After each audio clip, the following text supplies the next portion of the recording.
What's up, guys? Welcome to the Bigfoot Researchers Journal. Today we got a good show for you. We managed to capture a young Sasquatch. This is what we believe this is a young Sasquatch. This is one of those ones that we've been documenting. Last week and the week before, we were going over footage of what is something hopping through those bushes. It's around 4 feet tall. It appears to be gray in that footage.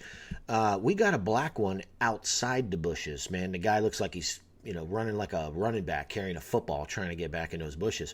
We're also going to go over some frames that we got, some still frames from our game camera. Our game camera was acting up again, and we should have had video of this Sasquatch running to and from these bushes, but instead we only got one image. We also got images of what appears to be some kind of beams of light coming from the sky. I mean, right in front of the game camera. Actually, right next to the fence, we're pulling the hair samples off of, those clear hairs we were talking about.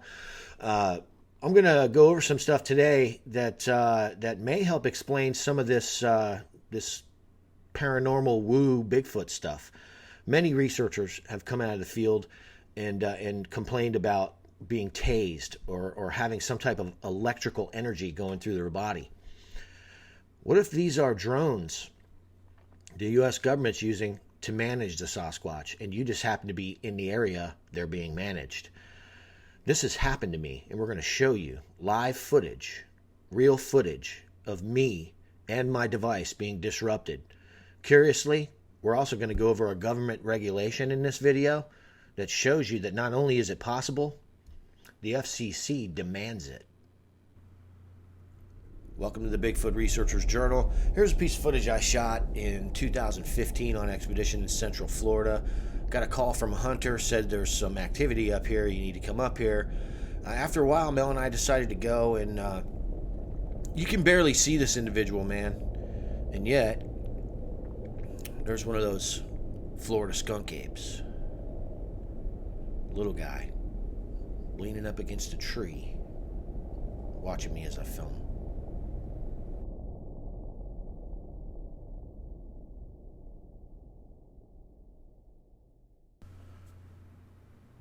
All right, so here's the view from our game camera, the one Brian set up in the area we get the hair samples, and it's typical cow pasture kind of area. We finally managed to capture something. We're having problems with the game camera, and we'll get into that and what may be causing the problems with this game camera. But first, let's check out the image. Somehow the camera stopped shooting video and only got an image of this little guy outside the bushes, peeling, trying to get back in. It's like he's either landing or cutting back. You can see the right leg there. It's just fascinating. They're so incredible. And again, this is where we're catching the big ones on film. Great shot.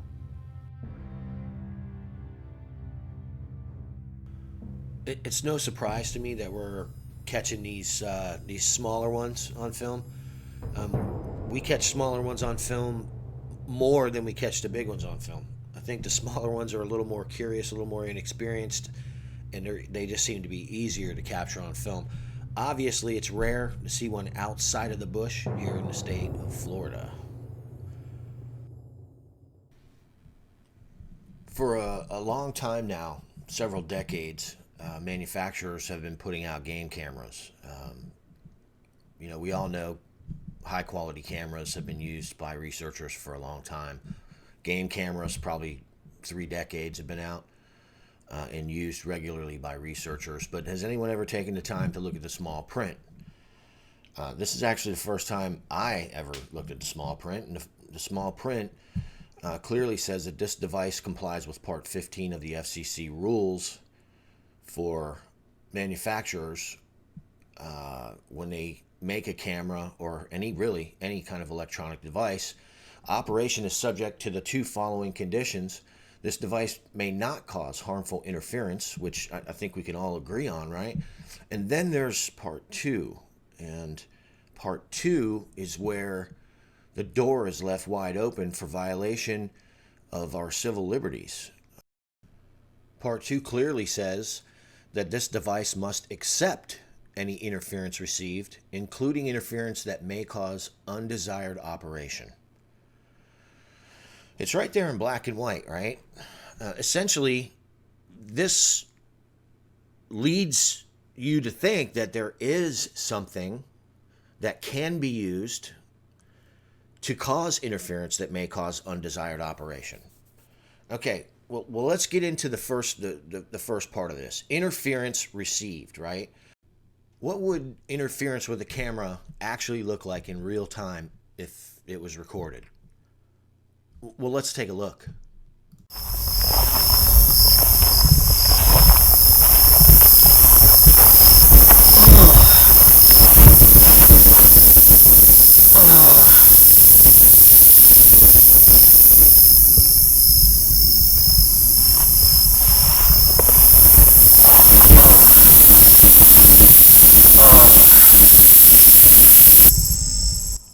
Okay, so what did we just witness? This is Melanie and I in our research area at night. Somebody just pushed a tree down and was running off, and it sounded like there was somebody still in the bushes, at which point I approach and enter a field of some type that disrupts my camera electronically. At the same time, I feel like there's a tickle in my chest that gradually starts to build into my joints are swelling, my vision got blurred, my heart started to palpitate. I felt like I was literally being electrocuted or vibrated in some way. An instant headache. It was incredible. And like a switch, as soon as it was shut off, as soon as it stopped, I felt better. But let's watch it again. Watch particularly the very end where it's like a switch. Click, and it's gone. It stops.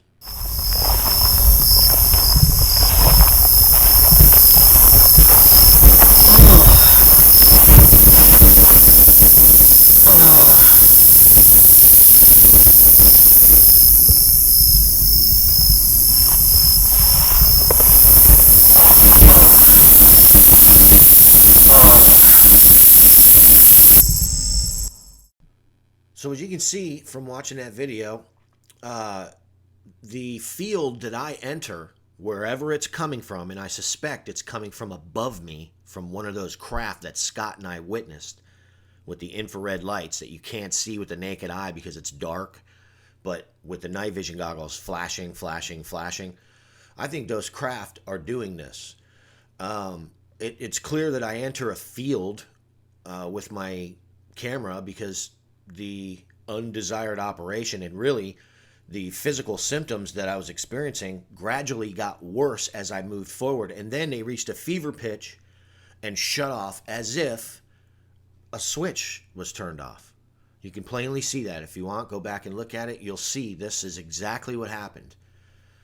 What if this is a management program is what I'm suggesting. This is my theory, that wildlife management enables concerned parties to funnel the Sasquatch into desired areas. By controlling their food, they control where they eat. Once they're in these areas, what if there are craft designed to monitor these areas 24 hours a day and any activity, human or Sasquatch, and introduce an electromagnetic field to essentially disrupt any cameras and any attempts to capture the Sasquatch on film that would be clear or extremely credible?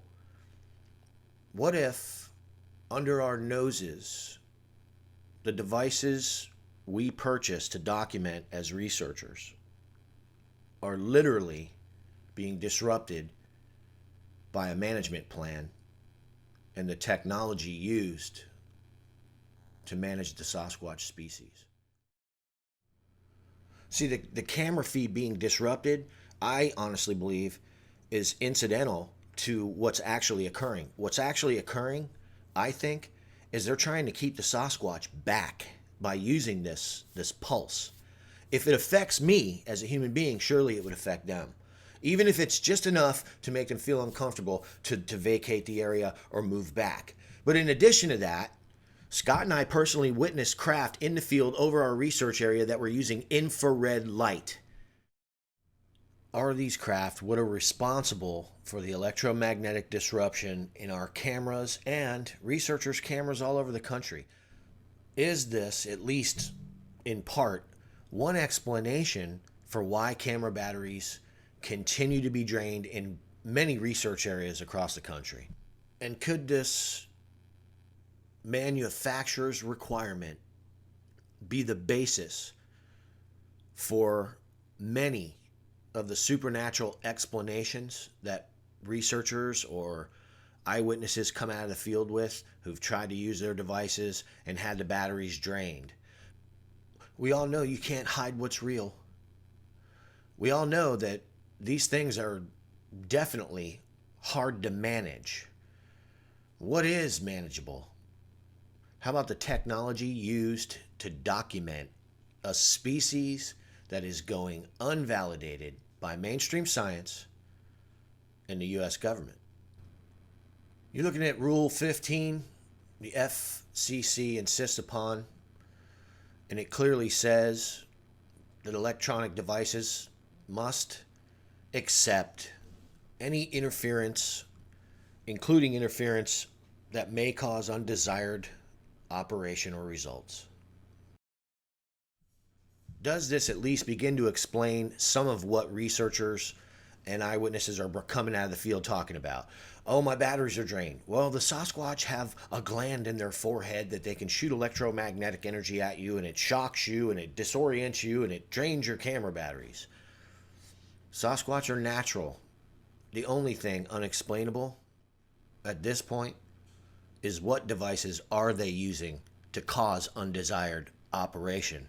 And are they also, as a byproduct of trying to disrupt cameras or manage where the Sasquatch are by using electromagnetic interference, are they also actually hitting humans with it at times? I think it's more likely that that there's a man-made device of some type that's responsible for this electromagnetic interference, the camera battery drain, the video stuff on the game cameras, and also the physical interaction with what is obviously electromagnetic interference. People have been reporting this for a long time. What if it's more simple? What if Sasquatch aren't supernatural and it's the government doing it, trying to manage the Sasquatch? And you just happen to be in the wrong place at the right time.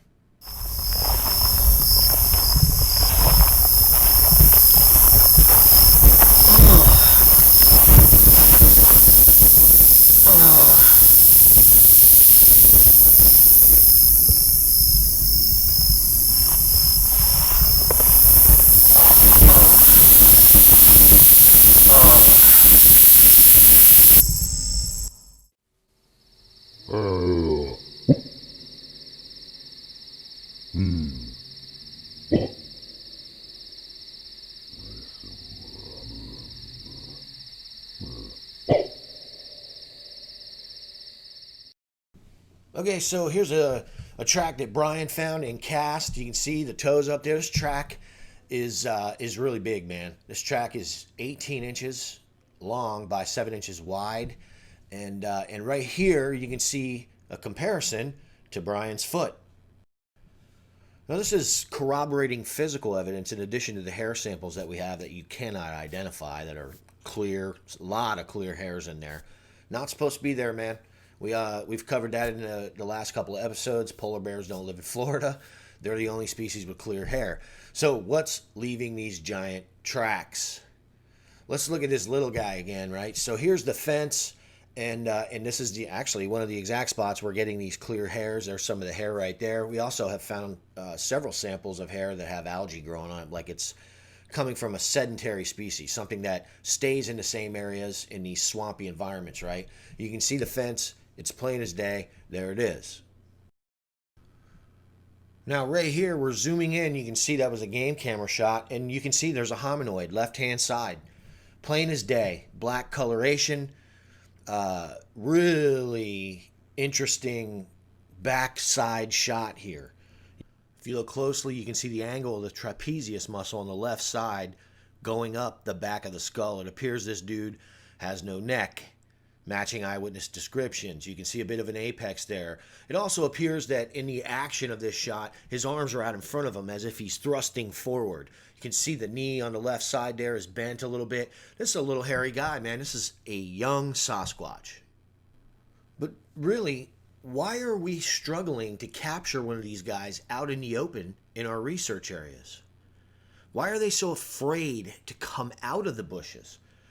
Well, I've said it a million times. It's the indifference. They have indifference to man.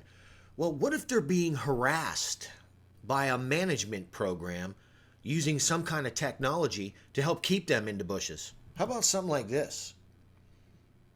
How about beams of light coming out of the sky? You think something like that might scare or startle a Sasquatch to stay in the bushes? Because I do. It scares and startles me, and I would run. Curiously, that's exactly what you see this little guy doing. He's running, trying to get back in those bushes. And here's a comparison shot of the actual spot, and as you can see, there's no little Sasquatch running through there, right? It's empty. Here he is in the exact same spot, booking the spot with nothing. So we can establish that this is here, right? It's the right shape. It's the right color. Matches eyewitness descriptions. I think we're looking at a young Sasquatch. I think this dude's right around 4 feet tall. So if you combine the data that we're gathering, the visual stuff with the larger Sasquatch that we're capturing, and then the huge 18x7 tracks Brian's finding with the clear hair samples and the other hair samples that we have that don't match anything from a known species, with lights coming out of the sky, you get paranoid Sasquatch who are trying to run back into the bushes instead of walk back into the bushes. Of course, that's a theory, and we're going to need to document more. So Scott and I are working on capturing these craft on film. As soon as we do, you'll see it. It's just what it is. But this takes time. You're staring at a juvenile Sasquatch. He's outside of the bushes this time, and the game cameras are recording, so anything else we'll show you. This is that guy jumping in the exact same spot. So we've got this thing, this footage here, whatever this is. It's got some pretty unnatural, incredibly fast movement. And then in the exact same spot, we've got what appears to be, by all accounts, a young Sasquatch. It's about 4 feet tall. It's incredible. Is that black guy there? This dude here in the bushes? I don't think so. I think this guy right here is too dark. This footage, this individual appears to be of a gray coloration, and I don't think it matches up. Is it possible there are several young Sasquatch? Absolutely, man. I think Americans have 1.7 children, right? So I mean, these are hominoids, dude. The bottom line is there are lots of these guys out there. In fact, we catch younger ones on film more than we catch the older, more experienced male Sasquatch or the larger females. So where does this leave us?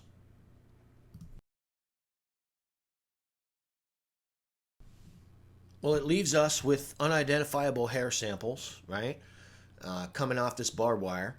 It leaves us with gigantic tracks that we all know come from Sasquatch.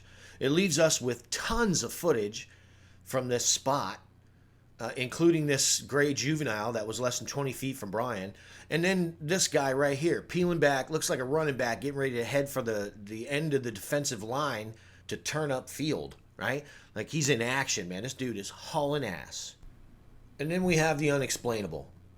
And the unexplainable is very difficult to document, track, and explain, but we are working on it.